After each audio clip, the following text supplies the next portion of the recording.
హల్లెలూయా స్తోత్రం వచ్చేసి glory to God. హల్లెలూయా హల్లెలూయా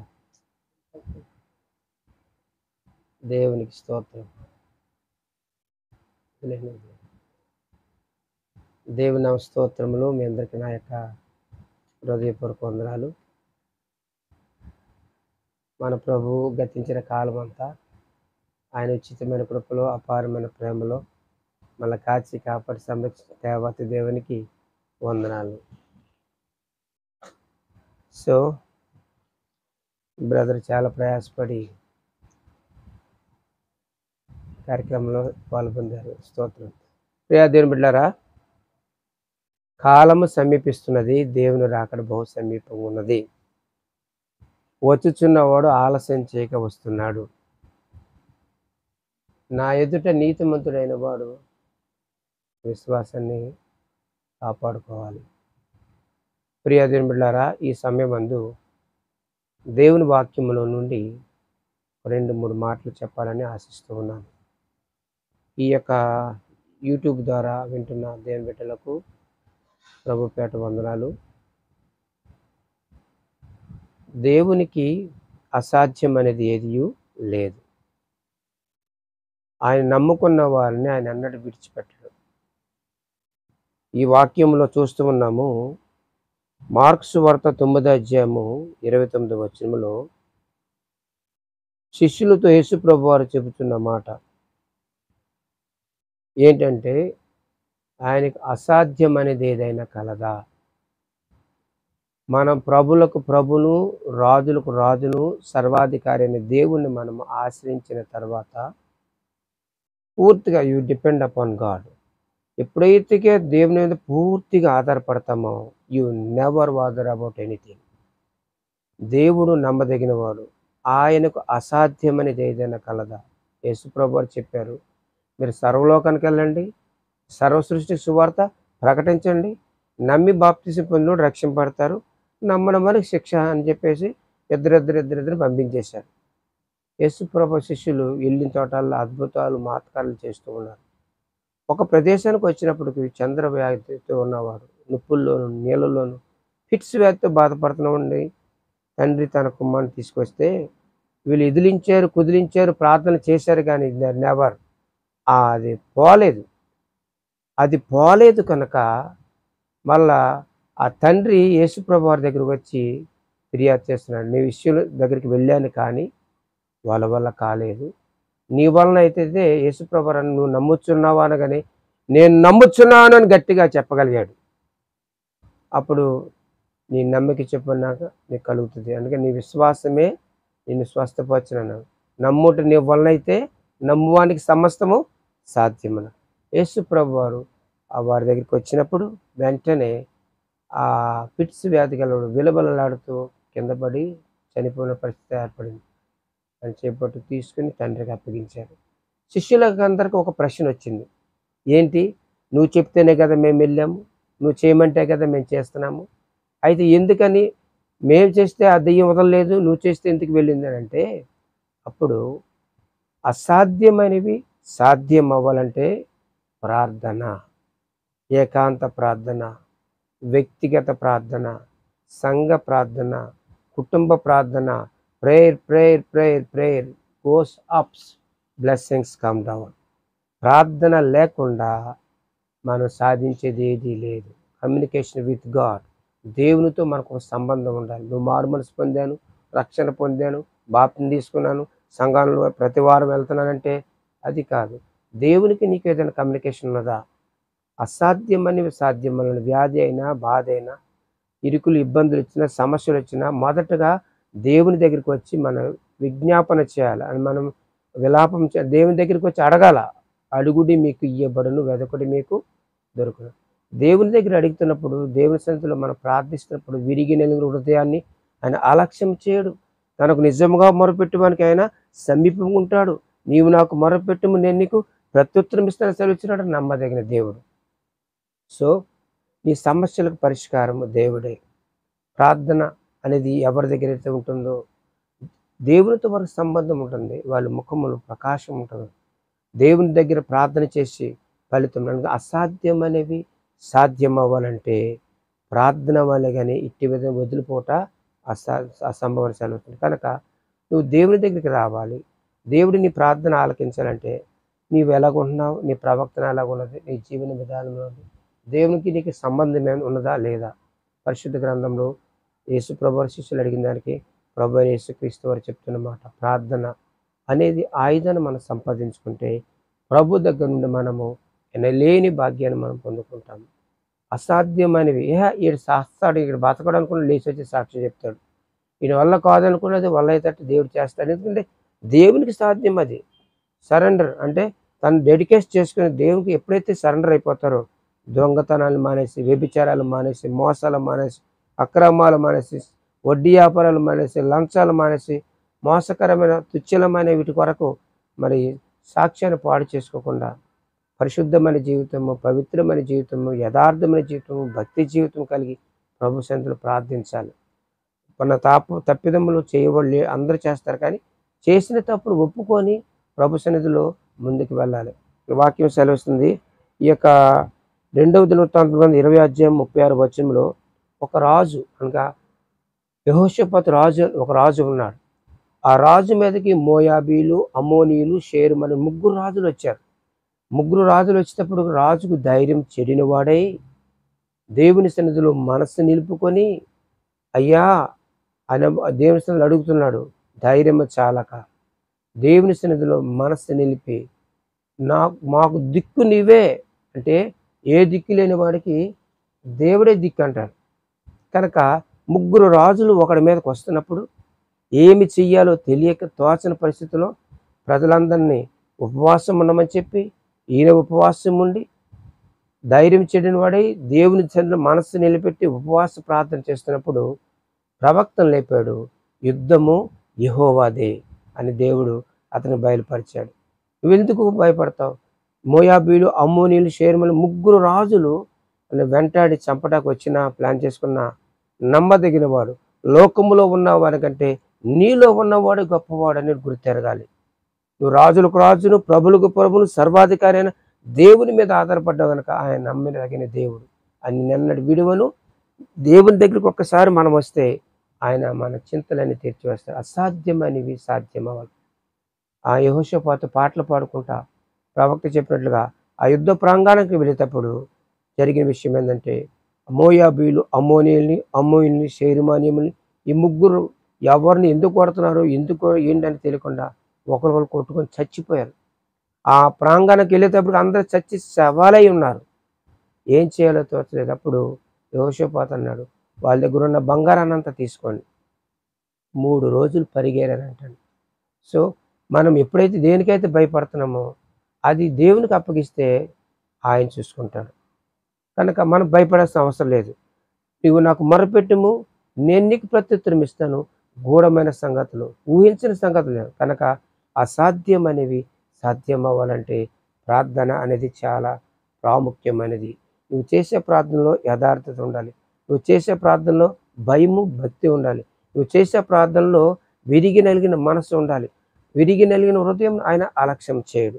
తనకు నిజముగా మొరపెట్టువానికి సమీపంగా ఉంటాడని నమ్మదగిన దేవుడు వాగ్దానం చేస్తున్నాడు. అసాధ్యమైనవి సాధ్యమైన దెయ్యాలు వదిలిపోవాలన్నా, యుద్ధాల నుండి విజయం పొందుకోవాలన్నా, బలహీనతల నుండి మనం బయటపడాలన్నా సమస్తము దేవునికి సాధ్యం.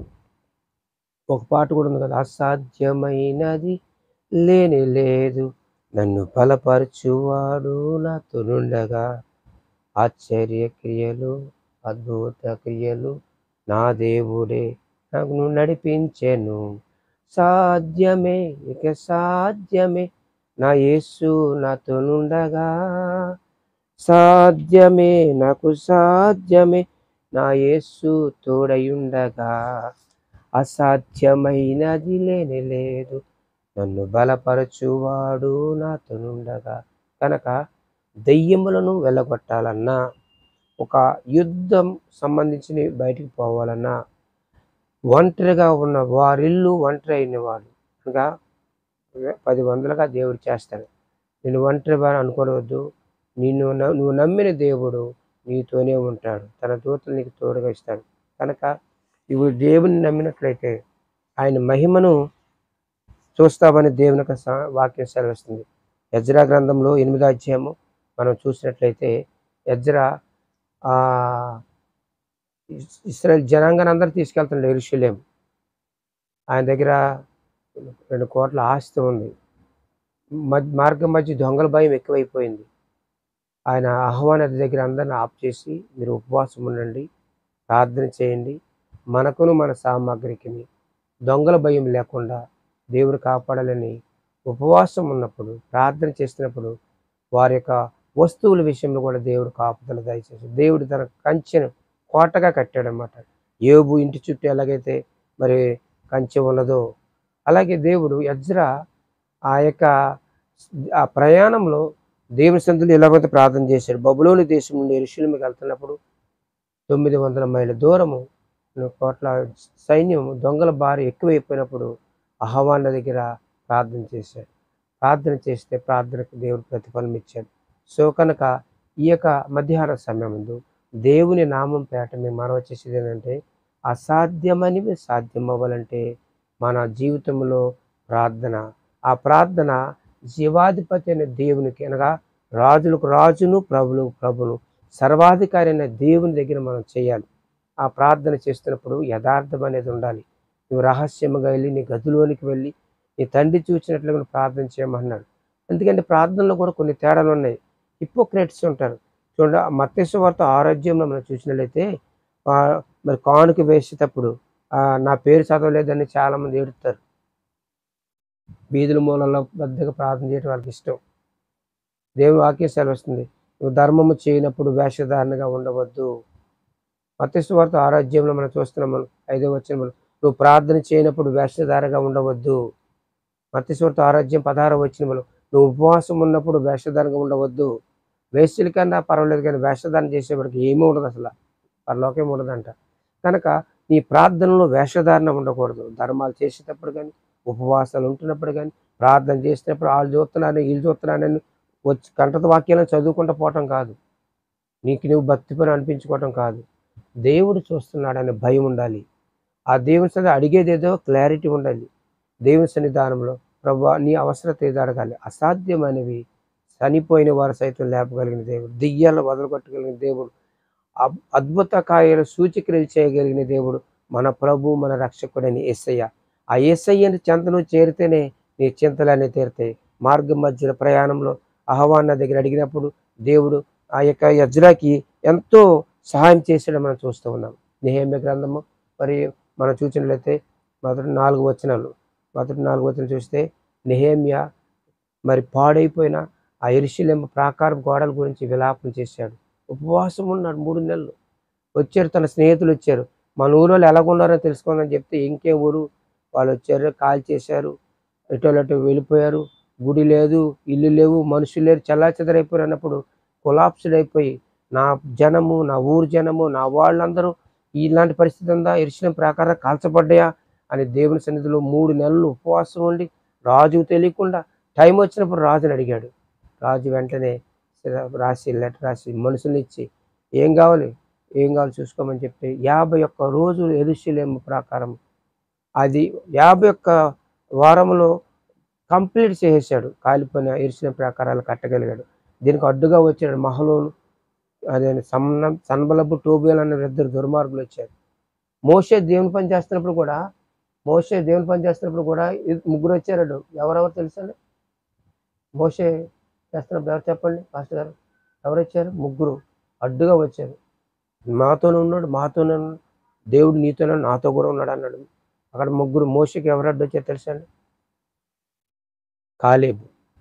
మనం చూస్తున్నాం యెహోషువ కాలేబులు దేవుని సన్నిధిలో ఉన్నారు. కానీ వాళ్ళకి 3 అడ్డుగా వచ్చిన ఎవరంటే కోరహ కుమారులు దాతాను, అబిరాము అనేవాళ్ళు 3 మోషేకి అహరోనుకి వ్యతిరేకంగా వచ్చారు.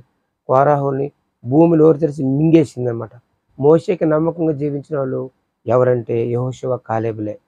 సో ఏదన్నా పని చేద్దామంటే సైతాన్ గాళ్ళకి ఎవరో తగులుతూ ఉంటారు.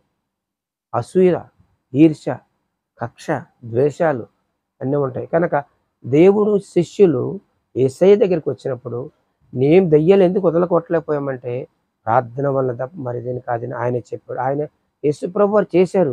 పెందలకాడ లేచి వెళ్లి ప్రార్థన చేశారు. గెత్సేమనే తోటలోకి వెళ్లి ప్రార్థన చేశారు. మరి సముద్రపు ఒడ్డులోకి వెళ్లి ప్రార్థన చేశారు. యోదయ, సమరయ అనే ప్రాంతంలో ఆయన లెగిస్తే ప్రార్థన. ఆయన ఏది చేసినా అద్భుతాలు చేసినప్పుడు ప్రార్థన. 5 రొట్టెలు 2 చేపలు ప్రార్థన చేసేవాడు. ఆయన ఆకాశం వైపు కన్నులెత్తి ఆయన తెల్లవారుజామున అందరూ అద్దరికి పొమ్మని చెప్పాలి, పడవెక్కించేసి వెళ్ళిపోయి ఆయన ప్రార్థన చేసేవాడు. అరుణోదయం లేచి ప్రార్థన చేశాడు. యేసయ్య పుట్టిక ప్రార్థనతోనే ప్రారంభించాడు. ఆయన సేవ అంతా ప్రార్థనతోనే కొనసాగించాడు. అంటే తండ్రికి ఎంత ప్రాధాన్యత ఇచ్చాడు, ఆయన చిత్తమై జరిగించాలని. కనుక నీ స్వనీతిని ఆధారం చేసుకొనక దేవుని చిత్తానికి నువ్వు అడుగుపెట్టినట్లయితే పడిన స్థితి నుండి లెగిస్తావు, చెడిన స్థితి నుండి లెగిస్తావు. నమ్మదగిన దేవుడు మన ప్రభు, మన రక్షకుడైన యేసయ్య. అసాధ్యం అనేవి సాధ్యమని కాలిపోయిన ప్రాకారాల గురించి నెహెమ్యా ఏడ్చినప్పుడు అతని ప్రార్థన ఆలకించి తిరిగి యెరూషలేము ప్రాకారం కట్టగలిగాడు. కనుక పాడైపోయిన జీవితాలు ఎస్తేరు మనం చూస్తూ ఉన్నాము. ఎస్తేరు మనం చూసినట్లయితే ఆ యూదులందరిని చంపాలని హామాను కూడా ప్రయత్నం చేశాడు. ఊరి కంబమే అతని ఇంటి ముందు నిలబెట్టేశాడు. ఏం చేసింది ఆవిడ? వాక్యం ఏం సెలవిస్తుంది ఇక్కడ మనం చూసినట్లయితే మరణ శాసనాల్ని తప్పించడానికి. ఎస్తేరు గ్రంథం 4వ అధ్యాయం 1 నుండి 4 వచనాలు చూస్తాను. అందరు మీరు శిలోహ దేవుని ఉపవాసం ఉండండి, నేను ఉంటాను. యూదుల హామాను గాడు మరి మొద్దుకాయ ఇంతకీ సాల్యూట్ చేయలేదని సైన్యాధిపతి నేను అందరూ రాజులైనా గడగలాడుతూ ఈడెవడు గేటు గాడు వాచ్మెన్ గాడు నాకు సాల్యూట్ చేయడని వాళ్ళ వంశాంధ లేపేయాలని చెప్పేసి అక్కడ నిలబెట్టించాడు. కానీ ఎస్తేరు ప్రార్థన చేసింది, నేను నా చెలికత్తెలు ప్రార్థన చేస్తాను, మీరు శిలోహ దేవుని ప్రార్థించారంటే ఆవిడ ప్రార్థన ఆలకించాడు. ఆడ వచ్చి తపతాగి ఆ రాణిగారి మంచం మీద పడుకున్నాడు. రాజుకు ఒళ్ళు మండింది, విషయం తెలుసుకున్నాడు. వాడేదో నాకేదో ఘనత చేస్తాను అనుకుంటే ఆ రాజు ప్రాణాలు కాపాడినాడు మొద్దుకాయని సంగతి ఎవరు చెప్పలేదు. గ్రంథంలో చదివాడు, ఆ నిద్రపాటుకు చదివాడు, తెలుసుకున్నాడు. సైన్యాధిపతి అడిగితే నీ గుర్రం ఎక్కించాలా, నీ వస్త్రం ధరించాలా, హారం పెట్టాలా, డామ్ డూమ్ డకారం దానికోసం గొప్పలు చెప్పేశాడు. ఏమేమి చెప్పేవన్నీ నువ్వు ఆయన ఇదే మొద్దుకాయకి చేయించి ఆ రాత్రి ఆయన ఉరి తీసి చంపేశాడు. చెడపకరా చేయమన్నాడు. ఎవరు తవ్వుకున్న గోతులు ఆడే పడతాడు. జీవమును ప్రేమించి మొదటి పేతురు రాసిన పత్రికలో రాయబడింది అక్కడ 5వ అధ్యాయం, జీవమును ప్రేమించి మంచి దినములు చూడగోరు వాడెవడైనా ఉన్నాడా? చెడ్డ మాటలు పలుకోకుండా తన నాలుకను, కపటమైన మాటలు పలుకుండా తన పెదవులను కాచుకుని సమాధానం అయితే తను వెంటాడాలి. అంటే దేవుని కనులు సమాధానం చేసేవారి మీద ఉంటాయి. మరి కీడు చేయవారికి అది దూరంగా ఉంటుందండి. కీడు చేయ నిర్మూలం అవుతారండి. దేవుని నమ్ముకున్నావా, మారుమనసు పొందావా, రక్షణ పొందావా, పాపాలు పశ్చాత్తపడ్డావా, నీటి మూలం బాప్తిసం తీసుకున్నావా, యేసు ప్రభు దేవుని హృదయం విశ్వసించావా? దేవుని వాక్యం నిన్ను ఎందుకు చెప్తుందంటే ఆ దినాలలో ఆ దైవజనులు కలిగిన కష్టాలు వచ్చినప్పుడు, నష్టాలు వచ్చినప్పుడు, వ్యాధులు, బాధలు, సమస్యలు వచ్చినప్పుడు వారు మొట్టమొదటి ఆయుధము ప్రార్థన. ప్రార్థన చేస్తే అసాధ్యమనేవి సాధ్యమవుతాయండి. పాడైపోయిన జీవితాలు బాగోతాయంట. కనుక చెయ్యలేననుకున్నవి చెయ్యాలంటే త్రూ ద గాడ్. ఎప్పుడైతే మనం ప్రార్థన చేయడం ప్రారంభిస్తామో పరిశుద్ధాత్ముడు మనకి తోడుగా ఉంటాడు. పరిశుద్ధాత్ముడు మనకి ఎప్పుడైతే సహాయం చేస్తాడో ఆయన నమ్మదగిన దేవుడు. తనకు మొరపెట్టి వారికి ఆయన ఎన్నో సమీపంగా ఉంటాడు. నేను విడువను ఎడబని సెలవు. కనుక నీ బ్రతుకులో ఏదన్నా జరగలేనిది ఏదైనా ఉంటే దేవుని దగ్గరికి రా. ప్రభువా, నేను పాపిని, నా పాపాలు క్షమించు. తెలుసో తెలియకో నా అవినీత, నా దుర్మార్గతను బట్టి నేను నా స్వనీతిని ఆధారం చేసుకొని ఎప్పుడైతే నువ్వు ప్రార్థన చేయడం ప్రారంభిస్తావో వాక్యం సెలవుస్తుంది, దేవుని మనసే మార్చగలుగుతుంది. మరి యోనా గ్రంథం 3వ అధ్యాయంలో ఇకనైనా మీరు ఉపవాసం ఉండి కన్నీరు విడిచుచు దుఃఖించు మనపూర్వకం తిరిగి నా దగ్గర రమ్మన్నాడు. చంపేస్తానన్నాడు. యోనా, ఈ నినివే పట్టణం పాపం ఘోరం అయిపోయింది, నేను చంపేస్తానంటే ఆ చంపేసే వాళ్ళ దగ్గరికి నేను ఎందుకు వెళ్ళాలని ఎక్కడికో పారిపోయాడు, దర్శించి పారిపోయాడు. తీసుకొచ్చి వాడితో చెప్పించాడు. ప్రతి వారు మార్పు నిందినారు. తల్లి బిడ్డ, తండ్రి బిడ్డ, తల్లి ఏంటి, పశువులేంటి, రాజు కూడా సింహాసనం గోను పట్టది దేవుని ఉగ్రతను తప్పించుకోవాలనుకున్నాడు. అందుకని యోవేలు గ్రంథం 2వ అధ్యాయం 12వ వచనంలో మీ వస్త్రములను కాక మీ హృదయంలో చింపుకోండి. దేవుడు ఒకవేళ పశ్చాత్తాత్ముడై చేస్తానన్నది చేయడు అని అనుకుంటున్నాడు. కనుక నినివేలో ఒక్కరోజు ఆయన ప్రకటన చేస్తే పట్టణమంతా మార్పు చెందింది. వాళ్ళు ఉపవాసం ఉన్నారు. కన్నీరు కార్చారు, పశ్చాత్తాపడ్డారు, తప్పులు ఒప్పుకున్నారు. దేవుడే నాశనం చేస్తానని దేవుడు మనసు మార్చేసుకున్నాడు. That's all. నువ్వు దొంగవో, వ్యభిచారవో, లంచగొండవో, అందరి దగ్గర మరి వడ్డీలు ఎక్కువ తీసుకున్న దానివో, నీ జీవితం అని నీకు తెలుసు, నాకు తెలుసు. మన పవిత్రత, మన పరిశుద్ధత దేవుని దగ్గరికి వస్తున్నప్పుడు, మోకరిస్తున్నప్పుడు దేవుని దగ్గర మనము అడగవలసింది ఏంటంటే, ప్రభువా, నేను అవిధేయత వలన, అవివేకం వలన, తెలుసో తెలియకో తప్పు చేశాను ఆయన. ఎందుకంటే మొదటి యోహాను రాసిన పత్రికలో మనం మొదటి అధ్యాయం 9వ వచనంలో మా శిక్రములను ఒప్పుకోవాలంట. ఎప్పుడైతే ఒప్పుకుంటామో అక్కడ రాయబడిన వచ్చిన 9వ వచనం, మన పాపములను ఒప్పుకున్నాడని ఆయన నమ్మదగిన వాడు, నీతిమంతుడు కనుక యేసుక్రీస్తు రక్తము ప్రతి పాపము నుండి మనల్ని పవిత్రంగా చేస్తాంట. వాక్యమైన దేవుడి సెలవు కనుక అసాధ్యమైనవి సాధ్యం అవ్వాలన్నా ప్రార్థన వలనే. ఇక్కడ మనం చూస్తాం, దేవునికి మరి సహాయం కావాలన్నా ప్రార్థన వల్లనే, పాడైన జీవితాలు కట్టుకోవాలన్నా ప్రార్థన వల్లనే, మరణ శాసనాలు తప్పించుకోవాలన్నా ప్రార్థన వల్లనే. ప్రార్థన లేకపోతే మన జీవితంలో ఏమీ లేదు. కనుక దేవుని యొక్క మనస్సు మార్చడానికి నినివే పట్టణస్థం అంతా కనుక యోనా కుళ్ళుకున్నాడు. సొరసెట్టు ఆయన కూడా బుద్ధి చెప్పాడు దేవుడు. ఇంతమంది బ్రతుకులు మార్చుకున్నారు నా బిడ్డలు. ఆ ఎండ ఏంటో ఆయన తెలియపరిచి సొరసెట్టుని పిండి దేవుడు. కనుక ప్రియ దేవుని బిడ్డలారా, ప్రార్థన అనేది ప్రతి ఇంట్లో వ్యక్తిగత ప్రార్థన ఉండాలి, కుటుంబ ప్రార్థన ఉండాలి, సహవాస ప్రార్థన ఉండాలి, సంఘ ప్రార్థన ఉండాలి, కమ్యూనికేషన్ విత్ గాడ్. ఈ ప్రార్థనలన్నీ praise goes up, blessings come down. నీ ఆశీర్వాదములు నీ మనసాక్షిని బట్టి ఉంటుంది. నువ్వు దేవుని దగ్గరికి వచ్చి నీ తప్పిదలను ఒప్పుకుంటే, విడిచిపెడితే నమ్మదగిన దేవుడు. కనుక నీ జీవితం, అందుకనే ఫిలిప్పీయులకు రాసిన 2:5 ఏం రాయబడింది? దేవుని కుమారుడై ఉండి మానవ స్వరూపం ధరించి, అనగా శిలువ మరణం పొందినందుకు తను తగ్గించుకున్నాడు. ఆయన దేవుడై ఉండి తన సింహాసనం విడిచిపెట్టి తగ్గించుకొని నీ కొరకు, మన చెడ్డ తలంపుల నిమిత్తం ముళ్ళ కిరీటం, మన వ్యభిచార పనులు బట్టి బల్లెపోటు, మన దొంగ నడకలు, దొంగ రాత్రులను బట్టి కాళ్ళు చేతులు శీలలు, విలాసమైనప్పుడు బట్టి ఈ పంతుల్లో పడి, పాపం చేయనివాడు, పాపం అంటున్నవాడు, పాపరహితుడు, పాపులమని నీ కొరకు నా కొరకు ఆయన పరలోకంలో చచ్చిపోయాడు, చనిపోయాడు, లేఖన ప్రకారం సమాధి చేయబడ్డాడు, తిరిగి లేచి మృత్యుంచేయడు. ఆయన నజరేయుడైన యేసు ఆయన మరలా తిరిగి వస్తాడు. వచ్చేటప్పటికి నిన్ను నీవు, నన్ను నేను సిద్ధం చేసుకోవాలి.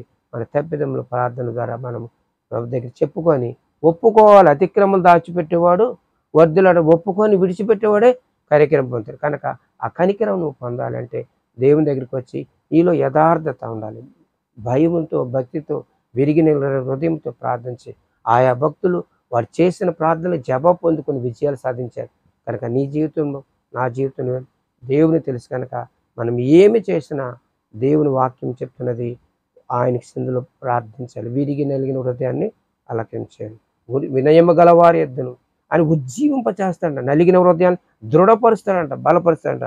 కనుక ప్రభు రక్షకుడు యేసయ్య దగ్గరికి వచ్చి ప్రార్థించుకొని ప్రతిఫలం పొందుకొని మనం చేస్తూ ఈ మాటలు ముగిస్తున్నాను. దేవుడి ఇచ్చిన మాటలు దీవించిన గాక. ఆమేన్. మా పరమ తండ్రి, మీ ఘనమైన పాదము కొందనాలు. ప్రభువా, మా బ్రతుకులో ఎన్ని ఉన్నా ప్రార్థన అనేది నీతో సహవాసం లేకపోతే నేను మేము లోకమును ఈ లోకమును దాని ఆశలు గతిస్తాయి, కానీ ఈ మాటలు ఎన్నడూ గతించవు. నా వద్దకు వచ్చి ఎంత మాత్రం త్రోసివేనాను, నేను విడువను ఎడబాని సెలవిచ్చావు. ఏ తల్లి, ఏ తండ్రి, ఏ సమస్యను బట్టి నీ సన్నిధికి వచ్చారు పరిశుద్ధాత్మదేవా, ముచ్చరింప సౌఖ్యంగాని మూలుగులతో పరిశుద్ధాత్మలో తోడుగా ఉంటాడు. మోకరించి వారు పశ్చాత్తాపడుతున్నప్పుడు విరిగిన హృదయం అలక్ష్యం చేయని దేవుడు పరిశుద్ధాత్మదేవ వారి ప్రార్థన ప్రతిఫలం ఇచ్చి వారికి నెమ్మది, శాంతి, సమాధానం, సంతోషం. ఎందుకనగా సమాధానం వెతికి దాన్ని వెంటాడం కనుక మంచి చేసేవారు. ప్రభా, నీకు ఎప్పుడు తోడుంటానని సెలవిచ్చాను. కనుక నీ కృప బిడ్డలకు తోడుగా ఉంచి వారి ప్రతి అవసరతలో యేసుక్రీస్తు కృప అసాధ్యమని సాధ్యం అవడానికి వారికి సహాయం చేస్తారని యేసు దివ్యనామం వేడుకొని ప్రార్థన చేస్తున్న పరమ తండ్రి, ఆమేన్. Thank you. God bless you. మొదలెట్టిన తర్వాత అలా వెళ్ళిపోతూ ఉంటుంది ఎక్స్ప్రెస్.